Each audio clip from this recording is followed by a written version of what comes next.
Good afternoon, algebra class. Today we're going to be dealing with section 4.5, which is writing a function rule. Now, just to talk about what a function is, functions are equations that represent typically an x and a y. Now, we're going to talk about this function notation here to be read as f of x.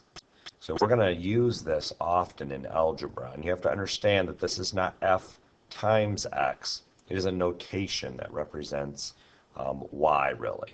So we want to think of this f of x as just y. So if we had this equation here, f of x equals 2x plus 1, what we're really saying is y equals 2x plus 1. We could evaluate this function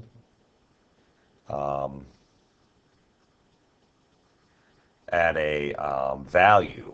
Let's say we were going to want to evaluate it at x equals 3.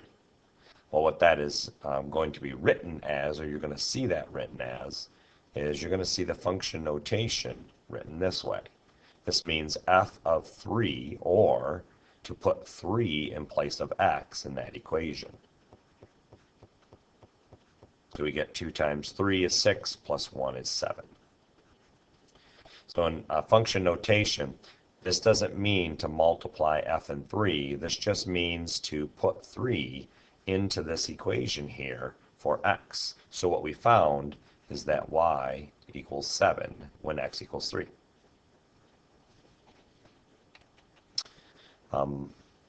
Let's talk about a rule and what that means. A rule is just a mathematical rule, is a method or procedure that describes how to solve a problem.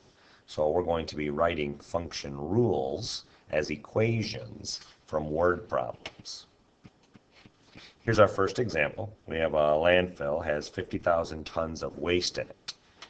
So that's going to be important, so we should circle that 50,000 tons, that's important information.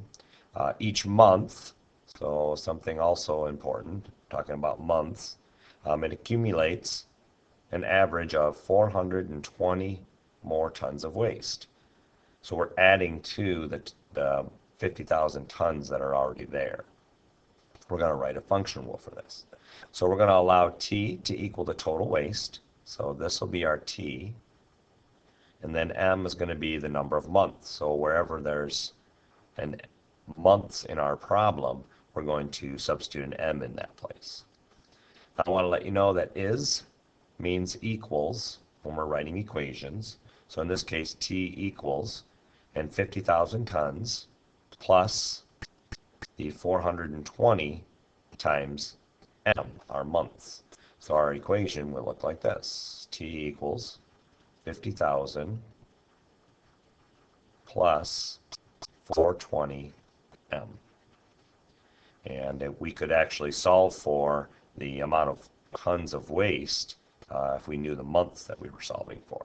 And we'll do some more examples of where we'll substitute after we get our equation, but this is just an example of how we write a function rule.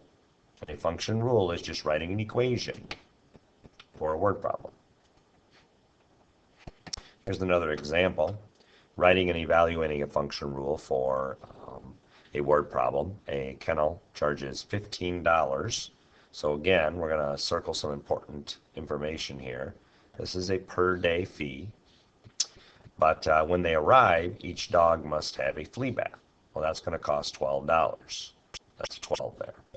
We're going to write a function rule for the total cost of n days. So we're going to work with the equation as if we don't know how many days. And then we have to remember that we have to add that bath in there. So we're going to let t represent, in this case, the total, or how much we're going to spend. And we're going to let n represent the days in the problem, number of days.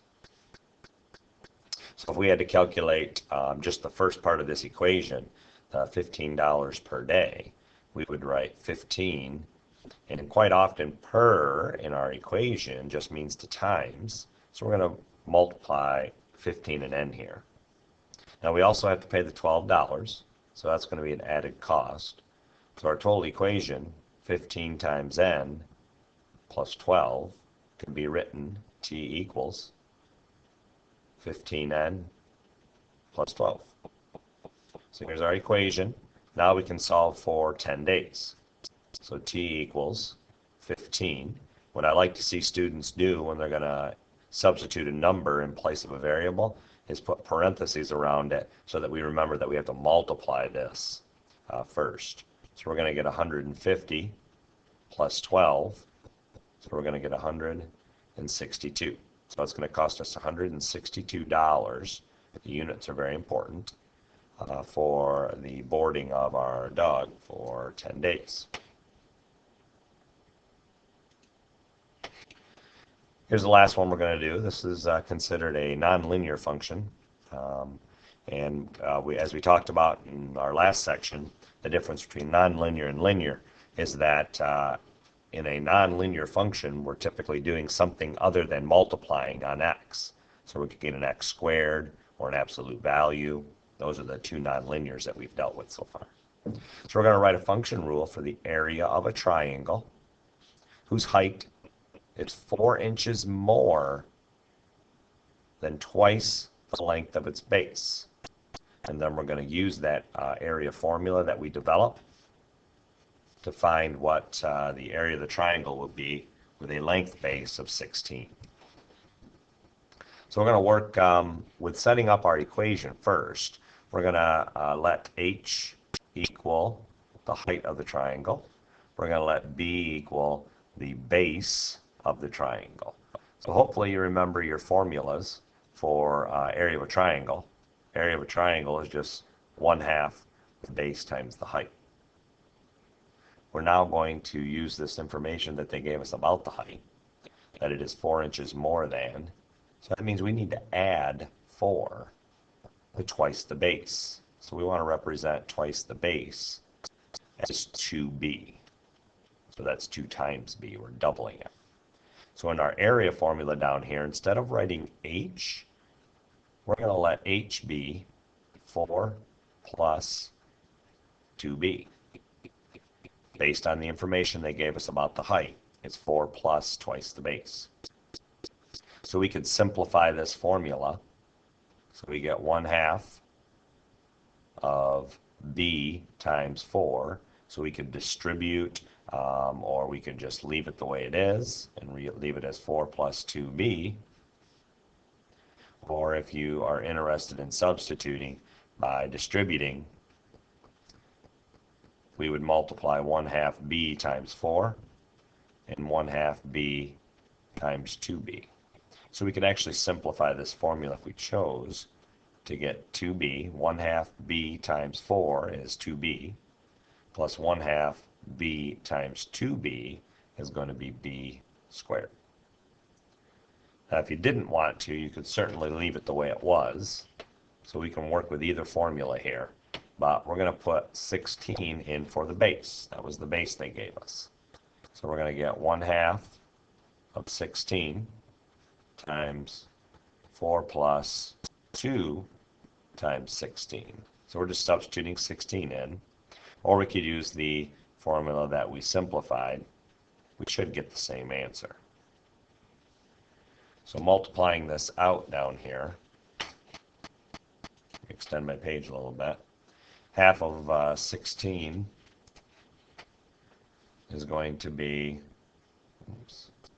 8, and then 4 plus 2 times 16 is 32. So we can add these together and get 36 times 8, and that gives us 288. I think we were measuring in inches here, so this would be square inches. And then over here, if we wanted to use the other formula, we should get the exact same answer, because 2 times 16 is 32, and then 16 squared is 256, and 256 plus 32 is 288. And again, our units are square inches. So this is a little higher level problem, but you'll be working with the area of a triangle. You could be working with the area of a circle, circumference of a circle, area of a rectangle or a square. Those are going to be formulas that you're going to have, so you may want to look in the back of your Algebra 1 book. There's a section with formulas in it. You can certainly add those to your key concept sheet. So have a good afternoon, and we'll see you in class. After you finish this video, please answer the questions.